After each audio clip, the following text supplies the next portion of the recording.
Estamos de volta com o segundo bloco do programa Igreja de Você, este bloco mais que especial neste dia de São Pedro e finalizando neste mês de junho das festas juninas. E quero dizer da sua participação, porque estamos no programa interativo que depende exclusivamente de você, família Canção Nova, é muito importante. Então liga para nós no 2104 4444 ou então manda o e-mail produçãoaracaju@cançãonova.com. Eu estou esperando o seu e-mail para que você nos informe as festas do seu grupo, da sua paróquia, da sua diocese, porque tenha certeza que o Igreja de Você faz questão de estar experimentando e vivenciando essas festas e a sua programação. Mas como eu falei durante todo esse programa especial, final de junho, e você agora vai conferir uma matéria do Rosalvo Nogueira, que ele nos fala sobre a importância do São João para os nordestinos. Vamos ver.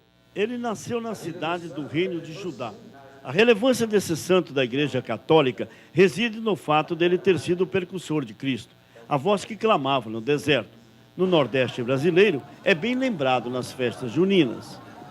Diz a história bíblica que na antiga Judéia, as primas Isabel e Maria, mãe de Jesus, estavam grávidas. Como as duas moravam distantes uma da outra, combinaram para que quem tivesse primeiro o bebê acenderia uma fogueira em frente da própria casa para anunciar a chegada da criança. Isabel cumpriu a promessa. Quando João Batista nasceu, acendeu uma fogueira. Por isso, todo dia 24 de junho, se comemora o nascimento do profeta que anunciou a chegada de Jesus. Nessa capela, Frei Almeida reúne a comunidade ao lado de uma fogueira para dar a bênção e depois celebra a Santa Missa. Ele lembra que o profeta é bem comemorado nas festas do mês de junho.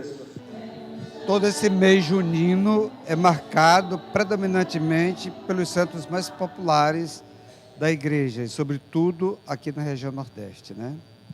E além da piedade cristã, também tem um lado folclórico das festas, andam sempre ao lado, né?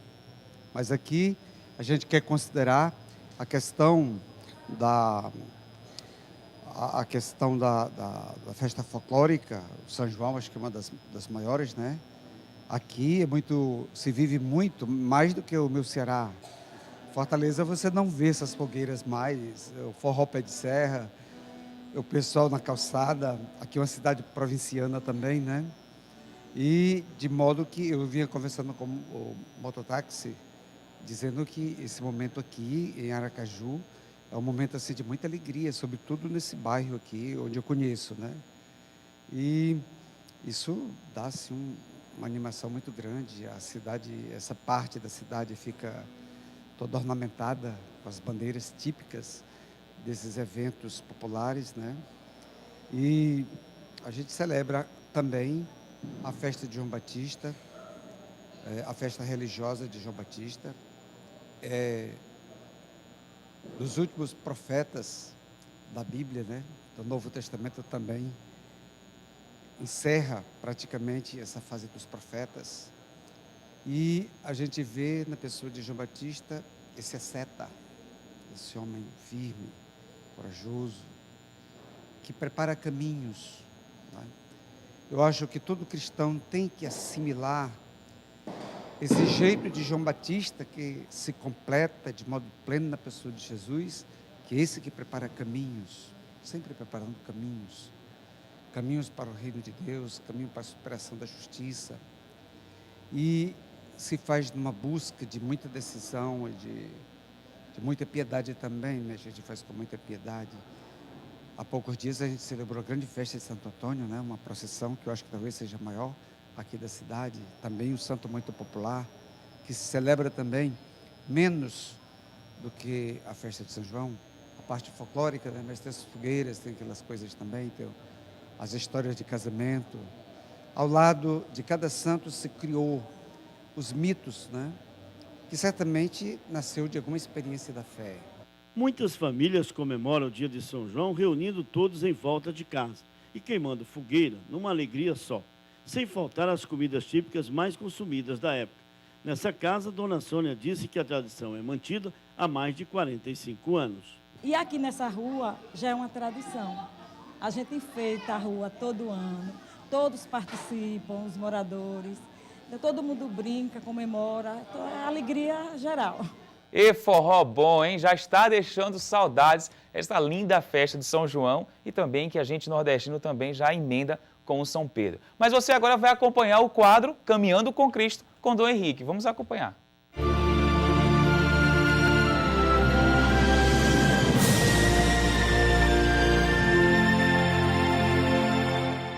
Caro irmão, cara irmã, bem-vindo a mais um Caminhando com Cristo.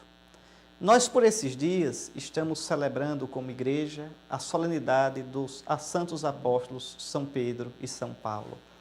Eles são as duas colunas da igreja. Eles são aquelas oliveiras verdejantes de que fala o Apocalipse.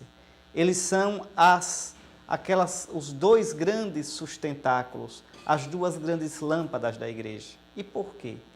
Porque com a pregação, com a vida, com o cansaço e com a morte, eles testemunharam Jesus, o nosso Salvador.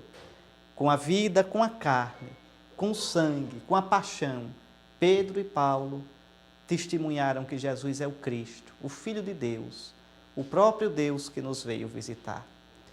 De modo particular, eu queria falar um pouco para você sobre São Pedro. Ele recebeu de Cristo a missão de ser o chefe do grupo dos 12 apóstolos, ser a pedra sobre a qual Cristo edificou a sua igreja. Veja que o nome dele não era Pedro, era Simão.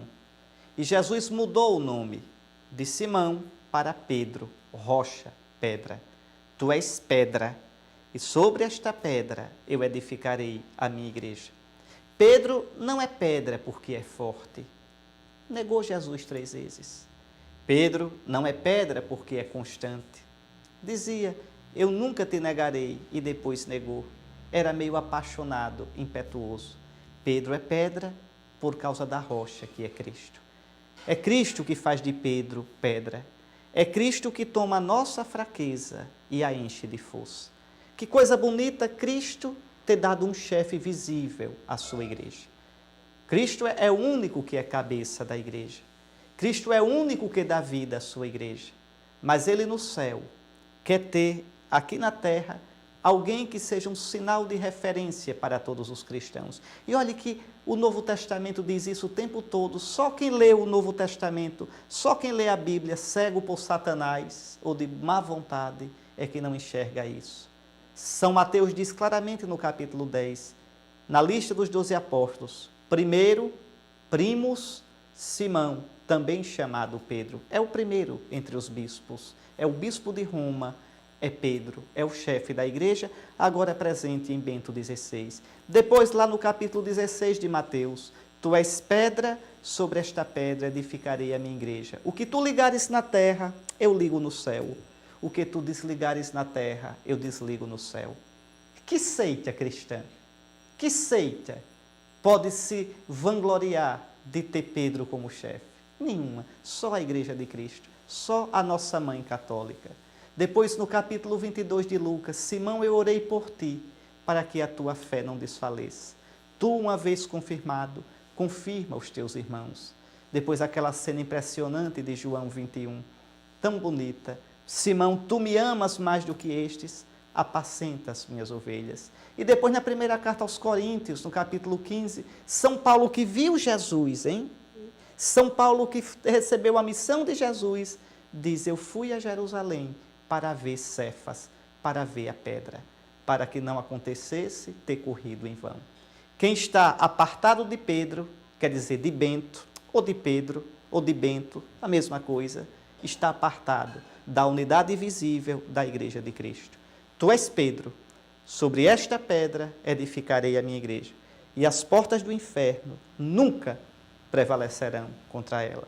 Caminhar com Jesus só se pode de verdade na igreja de Jesus. A nossa mãe, una, santa, católica e apostólica. Igreja de Cristo, Igreja de Pedro. Que Deus abençoe você e que Deus abençoe o nosso Santo Padre, Bento XVI.